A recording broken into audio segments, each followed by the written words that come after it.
Salut les amis, alors on continue ce gros sujet de l'été sur le syndrome de l'imposteur. Il reste encore beaucoup de choses à dire, on voit ça ensemble, c'est parti.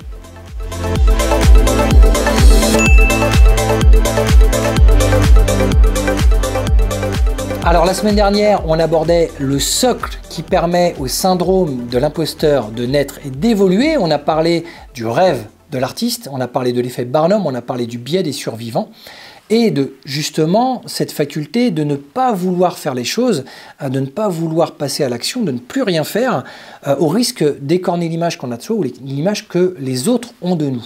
Aujourd'hui, dans cette deuxième partie, on va parler justement du fait d'agir. Et l'effet justement de ce syndrome de l'imposteur va prendre place alors que l'on va nous demander de réaliser un objectif et que nous ne sommes pas capables de faire cet objectif-là. Pire encore, c'est cette dichotomie permanente entre le fait de paraître compétent et d'être compétent. D'accord ? On va arborer une couleur de ceinture, on va avoir un poste, on va être à un certain niveau, on nous octroie un niveau, et en fait, on paraît quelque chose qui n'est pas forcément la réalité de ce que l'on est capable de faire. Donc, en fait, il y a deux voies, encore une fois, à ce qu'on va explorer aujourd'hui. Il y a deux grands chapitres. Le premier, c'est lorsqu'effectivement, on n'est pas compétent, qu'est-ce qui se passe ? Pourquoi ? Comment agir et comment faire en sorte de pouvoir faire les choses. Et la fois où justement on a ce syndrome de l'imposteur, cette deuxième voie, mais que l'on est compétent, mais que l'on manque de confiance et qu'on n'a pas forcément compris comment fonctionnent certaines choses pour pouvoir réaliser correctement ses objectifs.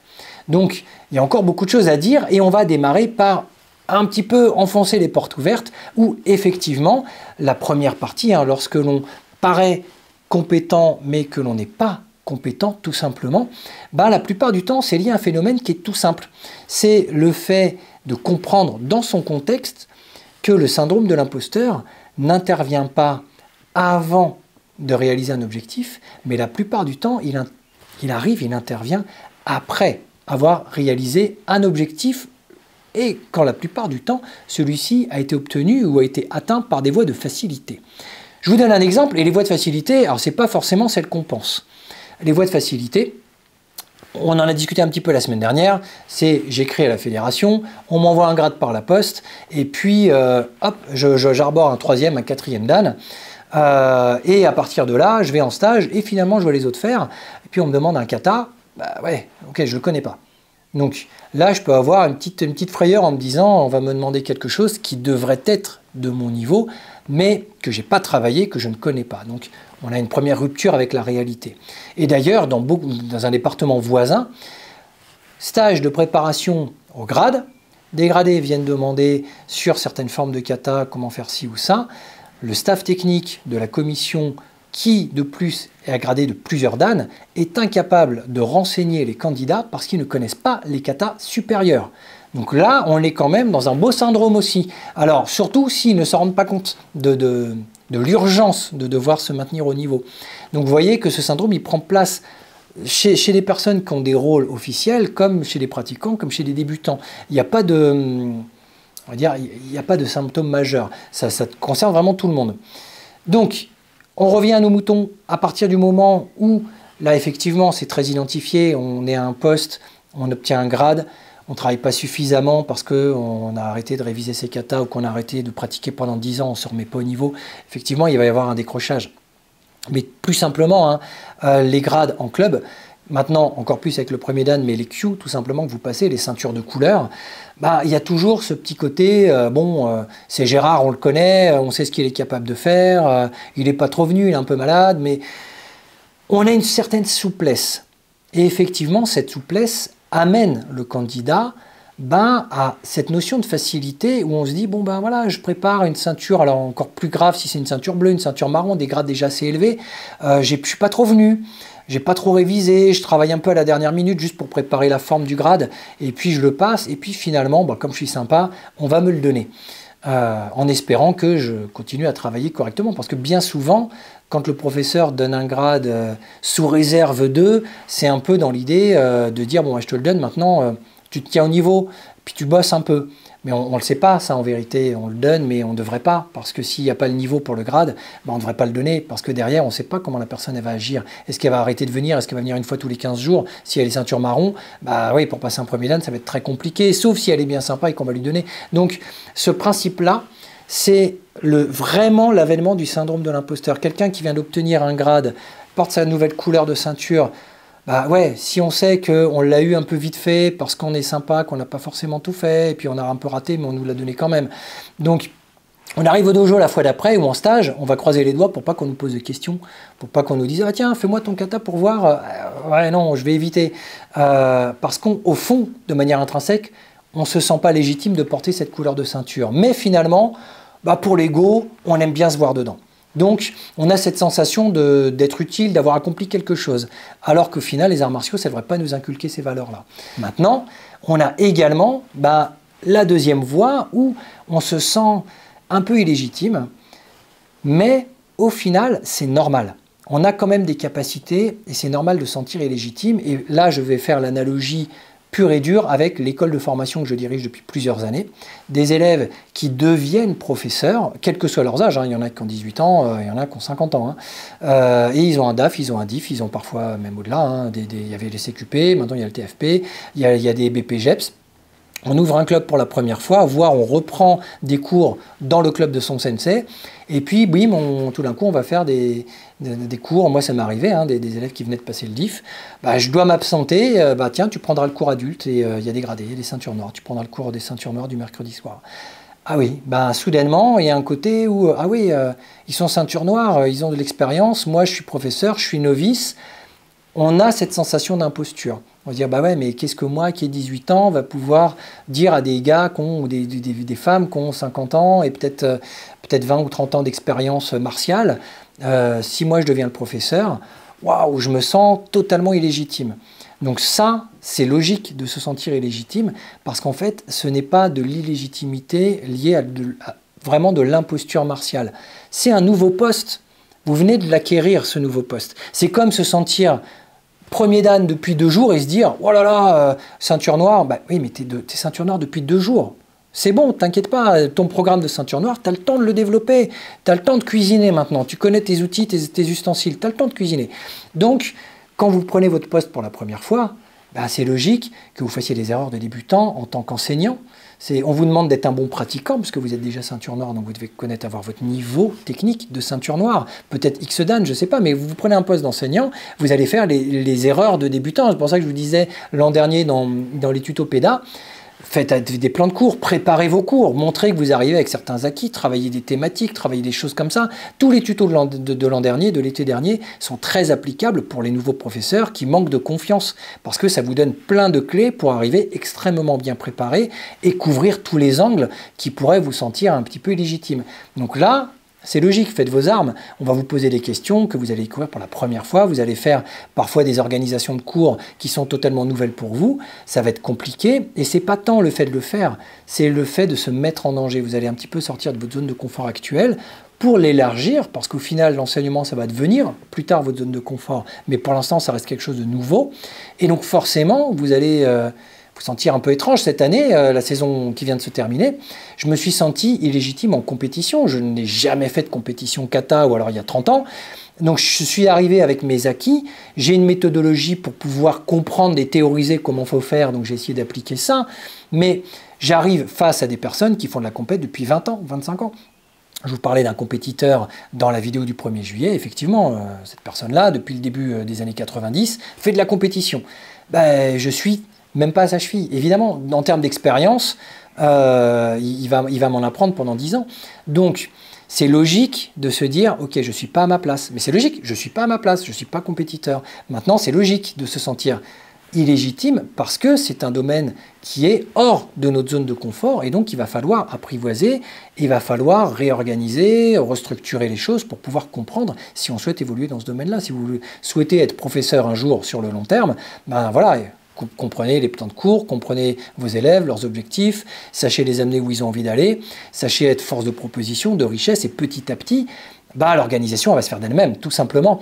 Au fil de l'expérience, au bout d'1 an d'enseignement, vous serez beaucoup plus à l'aise. Au bout de plusieurs années, vous commencerez à faire des stages, et puis accepter d'aller à droite à gauche, donner des cours, peut-être avoir plusieurs dojos. Ça va être beaucoup plus simple au fil du temps et au fil de l'expérience. Donc, c'est pas forcément ça le problème à partir du moment où effectivement on a cette sensation d'être un imposteur, ce syndrome de l'imposteur, parce qu'on teste des choses nouvelles, on se challenge, on se lance des défis. Ça, c'est quelque chose de totalement logique. Le plus important, c'est de se maintenir au niveau. Pour moi, c'est la clé. Dans cette deuxième voie, pour ne pas se sentir imposteur, et même d'ailleurs dans la première, hein, lorsque on m'a donné une couleur de ceinture ou je suis X Dan et puis je me rends compte que je ne connais pas trop mes katas, au lieu de faire l'autruche et de me dire je ne veux pas me voir en posture d'échec donc je préfère ne pas faire, faites l'inverse. Et c'est hyper important de se déconstruire, de se dire ok, ça, faut revoir. J'aurais dû le revoir avant, je ne l'ai pas fait, je vais le faire maintenant. Ok, ce kata-là, je devrais le connaître. Normalement, je porte une ceinture qui fait que je dois le connaître. Je ne le connais pas, il faut rectifier l'erreur. Ça veut dire se mettre au boulot. Oui, mais en même temps, on ne fait pas atelier crêpe. D'accord, on n'est pas dans une association qui fait que du social. Hein, c'est pas une maison de jeunes où il faut que tout le monde soit content et que tout le monde reparte avec un bonbon ou une ceinture. Quand on fait des grades, forcément, si on fait du social et que tout le monde part avec une ceinture, au bout d'un moment, il faut s'étonner que la moitié des adhérents, lorsqu'ils vont grandir, auront le syndrome de l'imposteur. C'est comme ça. C'est mathématique. Donc, il faut se dire que oui, alors le social et des exigences très faibles quand on va juger des gens, ça va être progressif. La ceinture blanche, on ne va pas demander grand-chose à une ceinture blanche. On va être très peu exigeant d'une certaine façon. On va avoir un petit programme, mais qui va prendre plus en compte le social, la physiologie de la personne, ses objectifs, voilà, tout son âge. Tout ça, ça va être cohérent. D'accord, mais plus on va monter en grade, plus on va monter en expérience, et plus l'aspect examen normatif doit prendre le pas, parce qu'au bout d'un moment, il faut que tous les ceintures noires aient le même niveau, et pas, oui, mais un ceinture noire, mais lui, c'est parce qu'il vient une fois par semaine, donc on lui a filé comme ça, puis l'autre, il vient tous les jours, donc, ouais, lui, c'est un vrai ceinture. Ouais, mais non, tu peux pas. S'il la vaut pas, tu lui donnes pas. Et donc, oui, il l'aura, mais peut-être dans 3 ans de plus, 4 ans de plus. Il faut prendre le temps de ça. Beaucoup de personnes partent du principe que durcir un passage de grade, c'est éventuellement perdre des adhérents. Je suis tout à fait d'accord. Mais c'est le principe de l'entonnoir martial. C'est-à-dire qu'à partir du moment, alors je parle de grade, mais c'est pareil en compétition, hein, d'ailleurs le coup près il est direct, hein, c'est le drapeau qui se lève. À partir du moment où il n'y a pas le niveau, la personne elle a 2 choix quand elle n'a pas sa ceinture. Soit elle se démotive et elle abandonne, parce qu'il n'y a que le grade qui finalement la motivait, soit elle en tire les conclusions et elle travaille pour avoir son grade. C'est 2 voies, hein. C'est binaire, hein. C'est soit je continue, soit je m'arrête. Parfois, vous avez des parents qui vous disent, lorsque vous ne donnez pas le grade au gamin, de toute façon, il allait s'arrêter. Il est plus motivé. Moi, dans ces cas-là, je me dis que j'ai parfaitement raison de ne pas lui donner son grade. Parce que si c'était sa seule motivation, s'il lui fallait ça pour continuer le karaté, il a raison de s'arrêter. Par contre, un élève qui n'a pas eu son grade et qui, dès le lendemain, est sur les tatamis pour « Ah, ok ». Lui, il est revenu, il va bosser. En fait, les grades, c'est un entonnoir, c'est un écumoire qui, au fil des grades, ne va garder que les plus motivés, que les plus compétents. Pensez à une course de 80 km. Au fil des kilomètres, il y en a qui vont s'arrêter parce qu'ils n'auront pas travaillé suffisamment pour pouvoir atteindre leur objectif, tout simplement. En gros, c'est ça, hein, c'est l'histoire de la vie. On est censé écumer petit à petit et ne garder que les plus motivés et les plus aptes à passer le grade. Alors, ça peut être sur des durées très différentes. Une personne va passer une ceinture parfois en 6 mois, d'autres parfois en 3 ans, parce qu'il y a la physiologie, il y a plein de choses, il y a des choses qui vont rentrer en compte. Il y a la régularité, il y a les objectifs, il y a beaucoup de choses qui rentrent en compte. Donc, ces comportements-là, purement sociaux, vont contribuer à l'évolution du syndrome de l'imposteur. Parce que même des enfants, ils ne sont pas idiots. Hein. À partir du moment où ils vont se voir en compétition, ils vont perdre, parce qu'on leur dit « Ah, mais vous avez un niveau », mais ce n'est pas cohérent à la réalité. Et encore plus chez les adultes. Les adultes, eux, ils n'iront tout simplement pas en compétition, ils n'iront pas se confronter aux autres. À partir du moment où ils ont Internet, ils vont commencer à regarder des vidéos, ils vont se rendre compte qu'il y a une incohérence. Donc, première solution, se mettre au niveau. Ça, c'est comme ça. Vous, en tant que professeur, eux, en tant qu'élève, n'importe qui, quel que soit son poste, j'ai un poste de professeur, je dois faire mon travail de professeur, j'ai un poste d'arbitre ou de juge, je fais mon travail d'arbitre et de juge. Quelle que soit la posture que j'ai au sein de la fédération, quel que soit le grade que je porte, que ce soit une ceinture jaune ou un 5e dan, je dois faire le niveau que je présente. Voilà, je dois avoir l'air compétent, mais je dois avoir la compétence de ce que j'ai l'air. Là, ça, c'est vraiment la première chose. C'est pour moi le nerf de la guerre. À partir du moment où on a ça, c'est normal. Ensuite, deuxième chose, ne pas hésiter à se mettre au défi. C'est-à-dire que c'est logique de subir des échecs quand on se modifie, quand on n'a pas l'habitude. C'est logique de se sentir peu compétent quand on teste les choses pour la première fois, mais ça, l'expérience fera le reste. L'expérience va compenser ce principe de syndrome de l'imposteur. Et puis, en troisième lieu, ne pas tomber dans le rêve de l'artiste, c'est-à-dire oser en permanence montrer ce que l'on sait faire. Et pas que au sein de son club, mais à d'autres personnes. C'est ce qui se passe aussi quand des personnes osent mettre une vidéo d'elles sur les réseaux. Ou, voilà. On montre un petit peu ce qu'on sait faire. On prend des remarques. Alors bon, sur Twitter, vous aurez surtout des sauts de merde. Hein, c'est comme ça. C'est Twitter. Hein, c'est des gens gentils, ils ne sont pas sur Twitter. Mais même ici sur YouTube, je ne vous raconte pas, depuis le nombre d'années où j'ai publié mes premiers reportages, des katas, mes livres, la première fois que j'ai sorti mon livre, j'avais des milliers de personnes qui m'ont fait des remarques comme quoi ils auraient fait évidemment beaucoup mieux, alors qu'eux ils sont sur leur canapé et qui pratiquent une fois par mois. Mais évidemment, à partir du moment où vous faites quelque chose, vous aurez des gens pour vous critiquer, pour vous jalouser, voilà, c'est logique. Vous aurez aussi des gens pour vous encourager, pour vous dire c'est pas mal. Mais globalement, montrez ce que vous savez faire. Vous le savez, à partir du moment où vous écrivez un post sur un réseau social, vous avez toujours un mec qui va dire son contraire en vous disant que vous avez tort. C'est comme ça, même s'il ne connaît pas le sujet. Parfois, il a raison, parfois, c'est vous qui avez raison. Mais c'est comme ça. Vous savez qu'il y aura toujours des contradicteurs comme ça. Donc, faites-le quand même. Osez sortir de votre dojo et osez pratiquer. Ce sont les clés pour, on va dire, désamorcer ce principe du syndrome de l'imposteur. Soyez théorique. Travaillez votre histoire martiale, quelle que soit votre discipline, travaillez vos fondamentaux, votre langage, travaillez toute cette partie-là, mais travaillez aussi votre physique. Travaillez évidemment ce plafond de verre physique, il faut travailler physiquement, il faut travailler techniquement, il faut connaître ses gammes, toutes ces choses-là sont importantes. Et à partir du moment où il y a une justesse, généralement, vous savez, le syndrome de l'imposteur, à partir du moment où vous êtes régulier dans votre pratique, vous y allez 2-3 fois par semaine, il disparaît. Vous connaissez votre tas, vous connaissez vos katas. Parfois, on va vous demander des choses qui vous paraissent inquiétantes. Ouais, c'est nouveau, ça peut faire peur. Vous dites, ouais, non, j'ai pas le... Si on vous confirme à côté, si, on va le faire ensemble, ça va le faire, viens. Vous essayez. Parfois, il peut y avoir des mauvaises surprises, mais globalement, c'est pas un syndrome de l'imposteur, c'est la peur de faire quelque chose de nouveau ou de différent. C'est juste ça. Donc faites bien la part des choses et globalement, ça devrait très bien se passer. Alors n'hésitez pas dans les commentaires à me dire où vous en êtes, vous, de ce fameux syndrome de l'imposteur, parce que à plusieurs échelles, on l'a tous, tout simplement. Quand j'ai commencé ces tutos il y a 3 ans, enfin il y a 2 ans et demi, j'étais un petit peu dans ce cas-là. Je me dis, bon ben, qui je suis, moi, pour présenter des choses sur Internet en vous disant, je vais vous donner mon avis. On s'en fout de ton avis, t'es personne. Donc oui, alors oui, je fais des reportages, j'ai fait ci, fait des, machin, mais au final... C'est toujours pour aider les moins expérimentés en vous disant, ok, il y a des expériences, je fais des recherches, j'essaie de vous fournir un travail qui est cohérent et qui est en tout cas bourré d'analyse, de reporter, vraiment, un travail de reporter dans son fondamental. Et après, il y a ceux qui aiment, ceux qui n'aiment pas, et puis voilà, puis c'est tout.